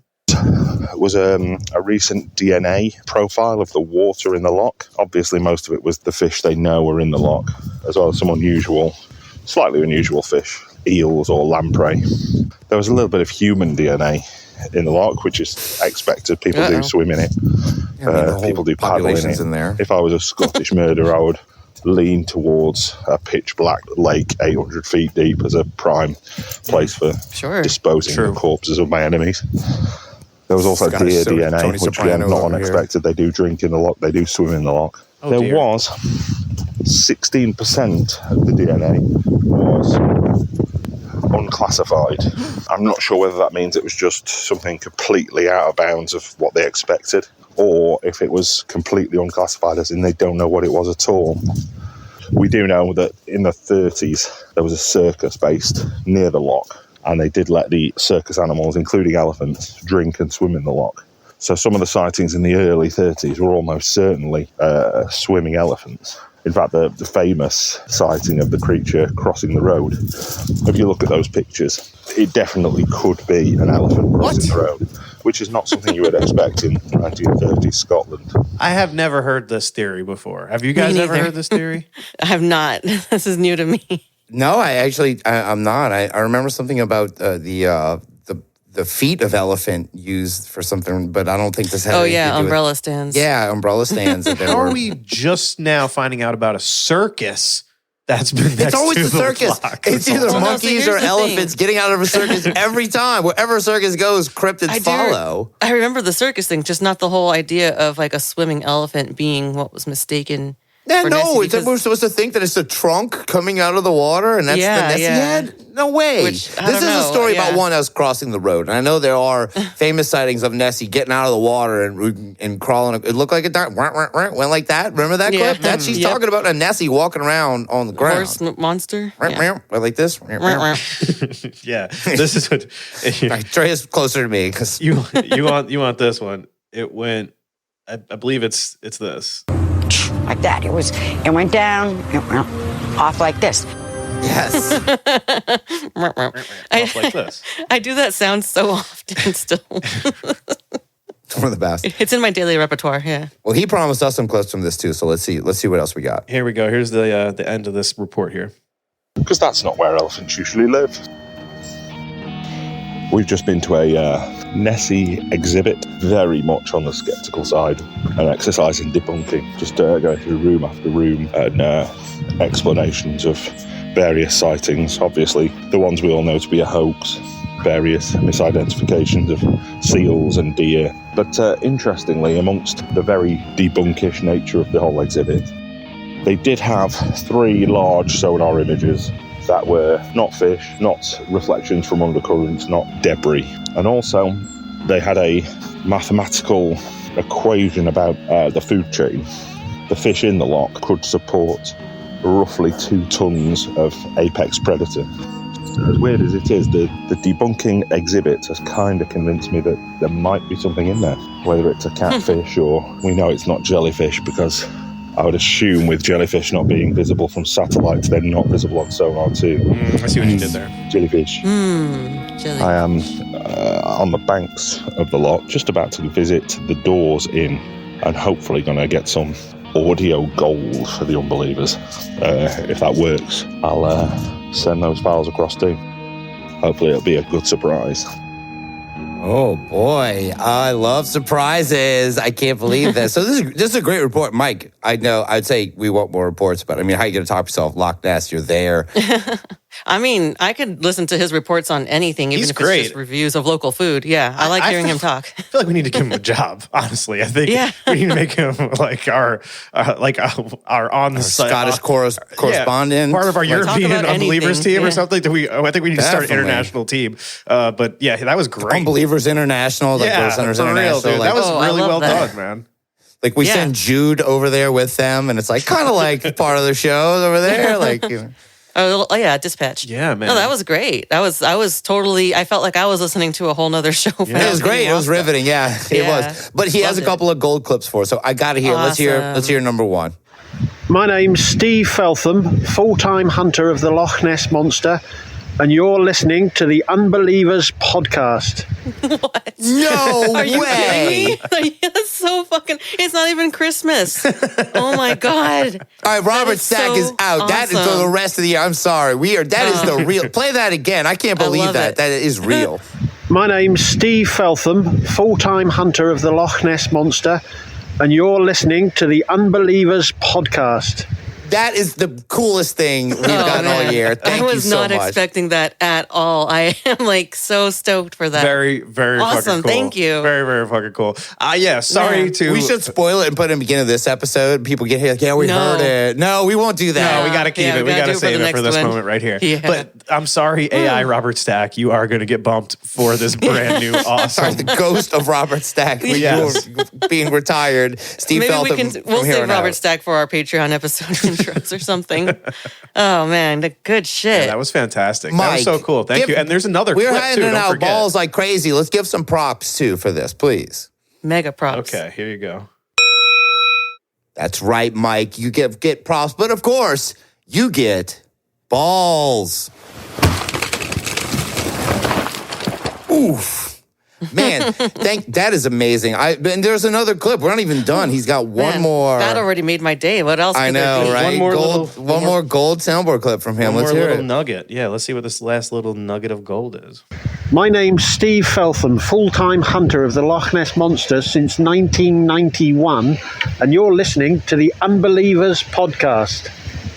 All right. That's a different version. Really good Honestly, the first time I thought he said 4-time hunter. Like he only went out 4 times. Didn't realize he was saying full-time hunter. I thought the first I thought he said 4-time Loch Ness champion. I've caught it 4 times. I've caught the Loch Ness He's not caught it any time. I've caught it 4 times. I know. I didn't even I was so just floored by the whole thing that I didn't even notice that. But I did. Yeah, play the first one again. Hold on. We got to hear the first one. The 4-time champion. My name's Steve Feltham, full-time hunter of the Loch Ness Monster, and you're listening to the Unbelievers podcast. Okay, well, I hear it, but it did sound like 4-time the first time, but we didn't care. Full-time hunter. I like the second one better. I was thinking that too. 4-star. I like the 4-time better. Those are so good. Yeah, I love them both, but they're so good. I love that. I'm so happy. He got more specific in the second one. The second one, he talks about the 90s. I've been out here since 1991. Yeah, the OG. Sky News 9. I love both of them. It's so much better to be a full-time hunter than to be a part-time hunter. It really says a lot about your dedication to the craft. So that's true. Yeah. Because I couldn't do it. Four-time hunter. Exactly. Oh, the Loch Ness Monster. 1, 2, 3, 4. Mike, this is amazing. I know Mike has sent us such great stuff over the years. He sent us so many great songs and Violet Flame songs. He sent us such that's right. amazing my stuff. God. Always appreciate it. And you just killed it. Once again, continue to outdo yourself. Thank you so much. Man, people are killing it in the mail this week. And I've got one more mailbag before we go. And this is from Unbeliever Maxwell. Here we go. Hey there, Unbelievers. I'm reaching out to y'all because I've got something I think you may find interesting. A bit of a local legend backed up with what I believe to be genuine photographic evidence thereof. in the city of Asheville, North Carolina. I know a what? little bit about Asheville. Smashville. What's up? You'll occasionally catch whispered mentions of a place known as Helen's Bridge, an old stone bridge that was part of the path leading up to the historic Zealandia mansion/castle/big fuck-off house. Oh. But how did this bridge get its name and spooky reputation? Truth be told, it's a bit of a bog standard crybaby bridge style of story, but it's worth a quick recap regardless. Long ago, a woman working within the castle, a single mother named Helen, no last name has been given as far as I know, was preparing dinner for herself and her young daughter one night within their home, separated from the mansion itself. Everything was more or less going fine, but there would be much of a story to tell if they just had a nice meal together. Now, would there? No. Unfortunately for Helen, and double unfortunately for her daughter, something in the kitchen caught fire while she was preparing the meal. Helen did her best to try and put out the fire, and when that proved ineffective, just did her best to get herself and her daughter out of the burning home. Helen survived. However, because of all the smoke she inhaled, her daughter did not. Grief-stricken, seeing her daughter's potential life all go up in smoke, not sorry, Helen was unable to cope. It took full 3 days before anyone found her body, hanged from the bridge, and cut her down. Nowadays, the overgrown landmark is racked with all sorts of strange phenomenon. Cars supposedly don't work properly when passing under the old bridge, shutting down in the middle of the road. Shadowy figures have been spotted in the day and in the night. An apparition of a woman looking for a lost child is rumored to appear from time to time. If this is all to be believed, it would appear that old Helen is still hanging around, still not sorry. Maxwell writes. So, now that you're all up to speed on the backstory, this is where I come in.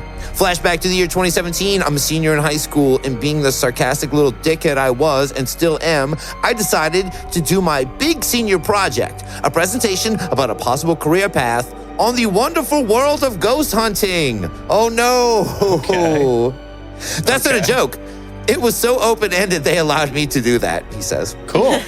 That is kind of cool to pull that off. Now, I did all the research, met up with a mentor, and made the presentation. The last thing I needed was a product, something made or brought back from my experiences. And I had some ideas. At the time, I loved ghost hunting TV shows, so why not try to replace their hunts? I had the equipment, I knew a thing or two, and I truly believed in all this. Plus, it seemed like fun. I didn't expect to actually get anything substantial, but at the end of the day, the guys on TV didn't either, so... Oh my God, smoke alarm's going off in here. That's creepy, dude. Helen has stricken. Oh my God, are you serious? Dude, we're having an actual smoke alarm event reading this.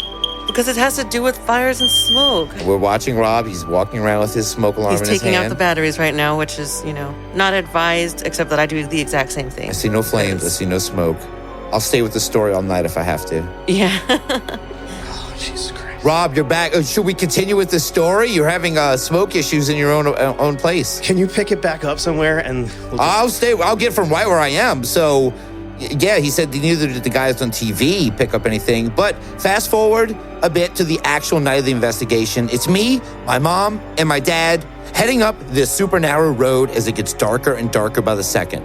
My parents come along because they wanted to, and I didn't have any problem with them doing so. And looking back, if they hadn't, this haunt wouldn't have been nearly as successful. So, props to them. Okay, props to mom and dad helping with the senior project. The haunted bridge. We get to the bridge, and Mom decides to stay in the car on the road under the bridge. Dad and I hop out and start looking around. Me with my extremely unscientific equipment, Dad with his phone. At some point, I decide to go up to the bridge itself and do some EVPs while Dad stays below. Now, I'll say up front, I got jack shit. Utter radio silence, not a Ortega to be heard.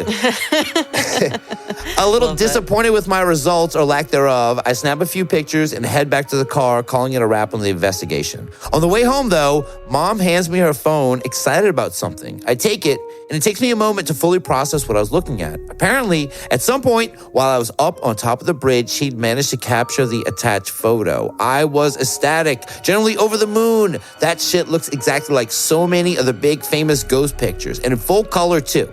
I've talked to her about it time and time again, and always the same story. I was up on the bridge. The figure was not there when she took the photo. And he has attached a photo, a very weird photo of, it looks like, I guess that's Dad staying back and a weird figure next to it. Yeah, oh my God. Like, I can think of a million different ways people would debunk this and say how it could be faked.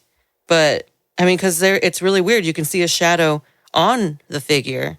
Yeah. And then the figure itself is casting a shadow, but it's much lighter than his dad's shadow. Like, it's not as stark of a shadow. And the shadow, and he mentions here, he says, even now I can't wrap my mind around it fully. The way Dad's shadow actually hits the figure and how it's casting one of its own that was not there in person. The way you can kind of see a road sign through it, the overall delightfully devilish creepiness of the pic itself. It's absolutely insane to me in a way I can't explain as anything other than something supernatural. We will post this on Instagram and Twitter and stuff like that when this comes out. And Patreon, of course. We'll put that there so everyone can see this weird, very weird photo from this Helen's Bridge. It's Helen's Bridge, Russ. Yeah, it's very strange. It's weird how you can see the shoes, like the rubber of the apparition's shoes. Like, certain things are very detailed in this picture. It looks like something from Ghostbusters, though. Like, the shape of it. Like, it's not a natural human entity. It's something else. That's what's blowing my mind is the legs, the way they're just they're wide, but then they taper way down and the feet look really tiny. It's something where you can imagine that, someone was just standing there and they just took off running after or something. But no, that's not... I don't know what. That stance, this is incredible. It's got a huge, wide stance, too. Like, whatever. Yeah, it's intimidating, and it's got, like, a way bigger stomach that hangs down, like, almost to its knees. Walking, shuffling strangely. Its torso is. It's not human proportioned, but human-like. I don't know if we're looking at pareidolia or what we're looking at. So it's a little more of this. Says, so now years later, I come to you, the fine folks of the Unbelievers podcast, to hear your take. Genuine spirit photography, some sort of camera glitch. I'd love to hear what you all have to say. Been a fan of the pod ever since.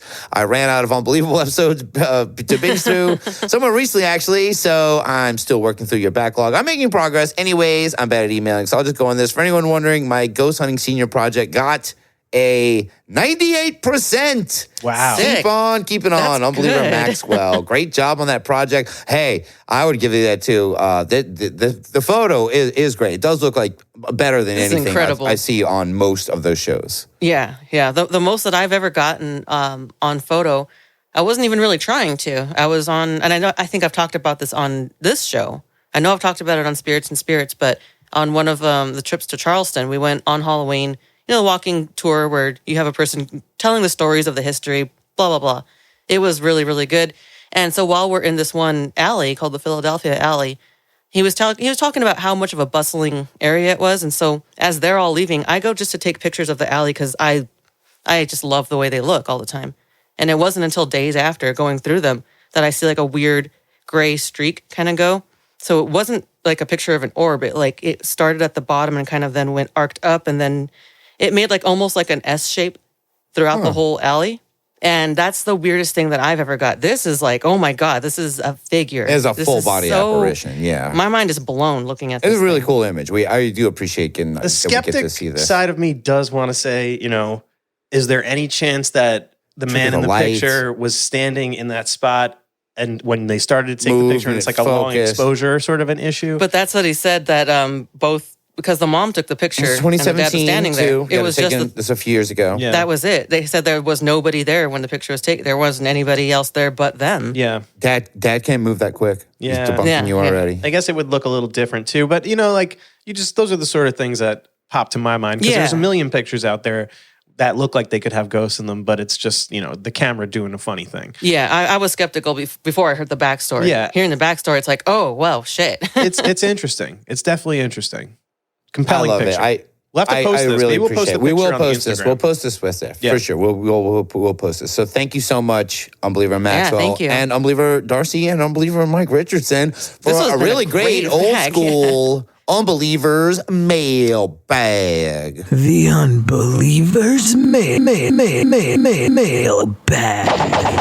Ooh, right in the mailbag. Hey man, check your mailbox. Hey, you got some new mail over here. Mailbag. The mailbag is cool. Mailbag. Sup, bitches? It's mail time. Woo! Woo! Woo! Well, we have something we need to do. We didn't do it last week for the first time in a long time. One thing left. What's that, Drea? Poll results.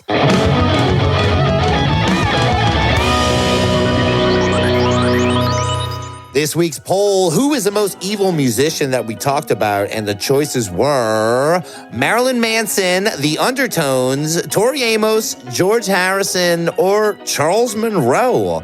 I'm going to ask you, Drea Mora, what do you think the unbelievers said? I want them to say Tori Amos, but they're not gonna. I don't know. That last one, that last fake guy. Charles Monroe? Yeah. Okay, so you go for Charles Monroe. I'm going to ask you, Rob, what do you think the unbelievers said? I gotta go with the Undertones because they were literally just designed to be the worst. So to be evil, yes. Yeah. They were. They were one of the fake bands in there, along with Charles Monroe. But congratulations, Rob Okey tied with Marilyn Manson with 5.56% of the vote. The Undertones. Nice. Good job, Rob. Thanks, guys. There we go. Yes, but of course, there are others. Who's the most evil band that we talked about? I don't know nothing about it, but I always go on the internet. It's on the internet, so it must be true. There you go. You didn't sign off, so you get the knockoff version. What's the most evil musician that we talked about? I have no idea if you brought him up or not, but it's... And it ends, and you didn't sign off. What is going on with these polls? What happened? I think the polls, I don't know what's going on here. All right, we're coming in with who's the most evil musician that we talked about. Just to clear some things up, I don't know. Tori Amos and never sat on her piano. Sincerely, Lucifer. Okay, yeah, sorry, I read that weird. Just to clear some things up, I don't know Tori Amos, never sat on a computer. Sincerely, Lucifer. Oh, thank you, Lucifer, for signing in. I mean... You don't remember her? She was a little squirt, right? Oh, that was her. You're right. She was a little squirt. I'm a little squirt. Thank you, sincerely, Lucifer. Who's the most evil musician we talked about? George the Nighthawk Nori doing Engelbert Humperdinck. God almighty, no. Signed to Rococo Style. Hey, that is a George Nori clip, right? When he goes, I forgot about that one. Me too. Thank you, Rococo Style. Almighty God, no. Thank you. Thank you so much to Rococo Style. Yeah, he's got a sound clip, I think. Of the Rococo style that embellished the building. I never get tired of it. Never. Who is the most evil musician we talked about? Jonathan Whitcomb's lyrics made me fornicate. Signed, Jack D. Whiskers. Thank you, Nice. Jack D. Whiskers. Who's the most evil musician that we talked about? Despite all my woes, I still have to fill all these bowls. Signed, Spunkin' Pumpkin. Ooh, Spunkin' Pumpkin coming in. I love that one. That's my favorite so far. We went to this room. There was this bowl on this table, and I was supposed to ejaculate into the bowl. All right. Thank you so much, Spunkin' Pumpkin. Robert Smith is God. Smashing Pumpkins. Yeah, Spunkin' Pumpkin, we got you. Who's the most evil musician that we talked about? When George Harrison wrote Here Comes the Sun, he wanted us all to burn in hell. Signed, Hose B. Oh, no. We were getting tricked by that the whole time. The sun is a fiery ball of flame. Thank you, Hose B. Who's the most evil musician that we talked about? The violence at Woodstock 99 was purely down to the assholes charging $12 for a funnel cake. What? Is that what they were doing there? I'm about to riot right now thinking about that. I can't believe that. That is insane. Funnel cake! Where can we get a piece of funnel cake? Where, buddy? Thank you, K Mill, coming in with the funnel cake. Man, I can't believe that. Good one, K Mill. Who's the most evil musician that we talked about? Kathleen Roberts. No, oh God, no. I'm coming like a knife through butter. Go home, Darcy. You're drunk. You don't tell me I am. This is you'll too. Okay. Oh, I think that might have been Unbeliever Darcy finally coming in on the poll results. A little. Not sure what's going on there, but I think that counts as a sign. She threw Kathleen in there, so we got to give her Kathleen. Thank you, Unbeliever Darcy. Who's the most evil musician that we talked about? I wish Marilyn Manson was my dad. Signed, Toomot. Thank you, Toomot. Don't we all? I don't, actually. Some of us do, some of us don't. I specifically don't wish that he was my dad. I like my dad, and Marilyn Manson. I wish Bigfoot were my dad. Thank you to Mod. Who's the most evil musician that we talked about? None hold a candle to the banjo-strumming SOB who I call Dad. Signed, scared of my dad guy. We're getting to the dad section of poll results. Wow. Dad results, as we like to call them. Oh, boy. It's not even Father's Day. What a great day. Well, thank you, scared of my dad guy. Now your dad's got even scared. We know he's strumming that banjo. Rob, did you say paw results? Oh, God. Who's the most evil musician that we talked about? Remember when Zach Baggins choked himself out and made that dying rooster sound on TV? Yeah. That was weird. Signed, Whooping Hooper. Yeah, that was pretty effed up when Zach Baggins did that. Yeah, I do remember that. Oh, Zach Baggins. You didn't toot, did you? No. Did you smell it? Well, thank you so much to, I think it's... That was the Dungarvan Hooper. That was Hoopin'. That's right. That's Whoopin' Hooper. Thank you, Whoopin' Hooper. Coming in strong. What's the most evil musician that we talked about? The Jesus Loves Me La La La guy. Signed, Peasant Pubes. Yeah? Jesus loves me, la la la. Jesus loves me, la la la. Thank you, Martin Peasant Short. It's Pubes. Martin Short, I'm pretty sure. It was pretty sure it was Clifford. What's the most evil musician that we talked about? I mean, Nick Groff put out 2 rap albums, and Zach Baggins did an album with Praga Khan. That's pretty evil. Signed, Bus Buddha. Okay, you think Nick Groff and Baggins? Oh, I've been wanting to talk God. about that Nick Groff rap album since we did the first episode of Unbelievable. We got to have a Let's do that on we'll do that. How about a so Patreon fucking episode? funny. Yeah, that's going to be we'll play some tracks. Patreon episode. We have to. Upcoming It's bonus episode. You can fucking look forward gold. to that. Bus Buddha, thanks for the idea. I don't think we have much Nick Groff. We do have Nick Groff saying one thing though. I know that because it comes on the car all the time for me. Oh my God! What? Moment complete. That's him, right? I got it. Yeah, I don't think it's the other guy. I always think that that's Zach. I could just picture Aaron. Zach saying all these I thought stupid it was Aaron things, and but Zach, who knows? but I think I saw it. That was in the Halloween special. Thank you, Bus Buddha, for the great point. Who's the most evil musician that we talked about? Rockstars ain't bad. It's the lady on the wrecking ball makes me concerned for the Rococo style that embellished the building. Signed, Golden Rice. That's very true. When those wrecking balls are around, you have to worry about... Of the Rococo style that embellished the building. It's definitely in danger. Thank you so much. And I'm going to make sure to do this when I see you. Or at least make you say this. Interview me about Golden Rice. Thank you, Golden Rice. Who's the most evil musician that we talked about? A very large, straight hard-on. Straight-on, hard-on. Okay, that's not a musician, but I haven't said it in a while, and it was time. Signed, Corrupted Mask. Of course, Corrupted Mask. And that's our final one for this evening. We're closing out hard. A very large, straight-on, hard-on. Thank you, Corrupted Mask. So many fun ones tonight. It's so great to get back in the poll. I'm going to go over some of the ones I liked. I did really like Lucifer with, just to clear some things up, I don't know Tori Amos. I never sat on a piano. I like that one a lot. I like Rococo style. George the Nighthawk Nori doing Ingrid Humperdinck. God Almighty. No. Any that stood out to you, Drea? yeah, I really like Spunkin' Pumpkins. With despite all my woes, I still have to. What was it? Fill all these bowls. That was really Obviously, good. That's and the that winner. golden rice Obviously, right now. they're going to win. That's the winner. Yeah? That's the winner. That's the winner. You really like that one too? That's the winner. I definitely liked it.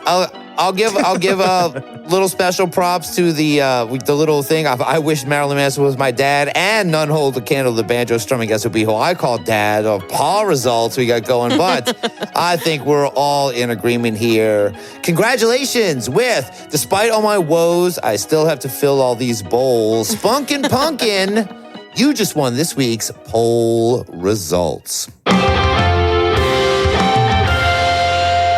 All right, we've come to the end of the program. Before we go, Drea Mora, do you have anything you would like to say or plug? Well, first, I just want to say thank you to everyone who's been sending in stuff and who's been sticking with us through our difficulties keeping the program going. We're picking it back up, but thanks for hanging out still and for supporting us. And Zona del Silencio is out there still doing shit, and Spirits and Spirits is picking back up as well. So it's getting on a little bit more of a regular schedule too. And thanks for everybody who follows and listens there too. Awesome. I agree with all that. How about you, Rob?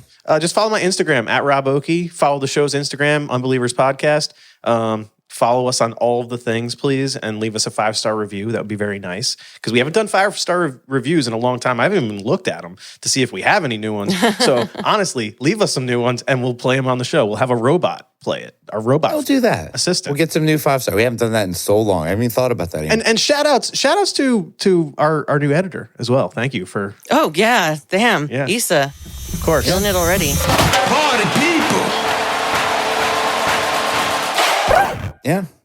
We have a new pro. editor who edited the last episode you heard, and this one is our boy Eisa. He's in there, so we'll plug him. Go follow him, Eisa YZ on Instagram. Definitely go follow him, and yeah, go follow us on YouTube too. We want to get those YouTube numbers up. We're doing a lot of live stream stuff, and yeah, just follow it. We're out here. We're not going anywhere, and we are back to your normal scheduled Unbelieving. The Unbelievers host today were Drea, Mora, and me, Rus Ryan. Our producer and soundboard engineer is Rob Okey. You can join our Patreon by going to patreon.com/unbelieverspodcast. You can follow us on Twitter at UnbelieversPod and Instagram at Unbelievers Podcast. Our Facebook group is the Unbelievable Podcast Network. And check out our merch store at TeePublic. There's a link in the description. And thank you so much to all the patrons: Luis Martinez, Caleb Despins, Rod Begliome, our official Rod, Marcus Golay, Jackie Whisters, Brandon Cardona, The Ominous Clouds, Chris Porteous, Robert Farrington, Dominic Shealy, Lid Vicious, Fabian, Art Muffin, Nick Marshall, Ramiro, Sam Schwobal, Creepy Little Book, Johnny Knott, Sandra and Deborah Foles, Chris Stroker, Luis Pion, 8-Bit Melody, Jenny Dyer, Christopher Balderrama, David Egglehoff, JT Spranklin, Vic Voss, Little BB, Dr. Ortega,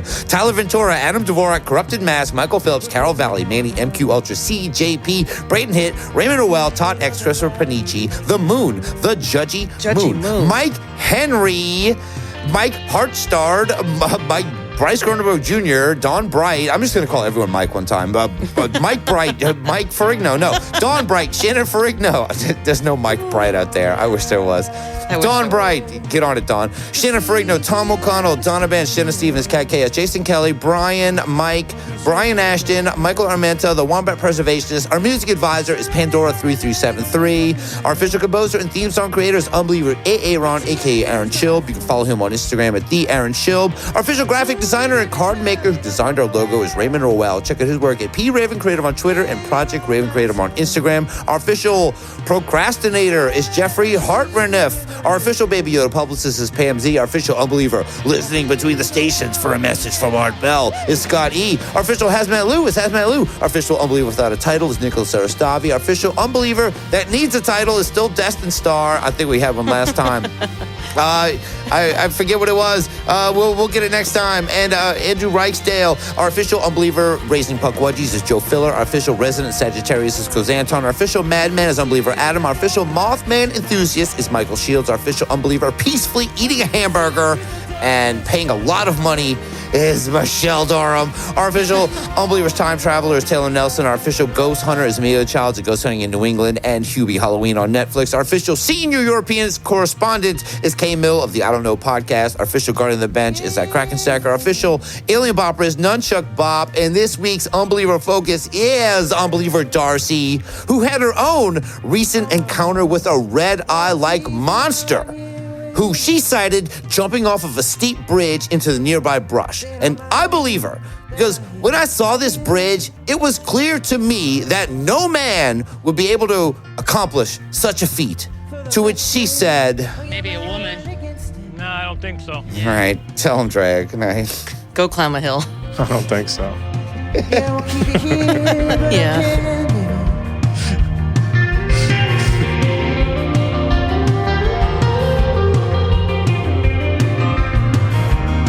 On the right way, on the seaway, and I don't see it anywhere I turn, babe.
Discontinue.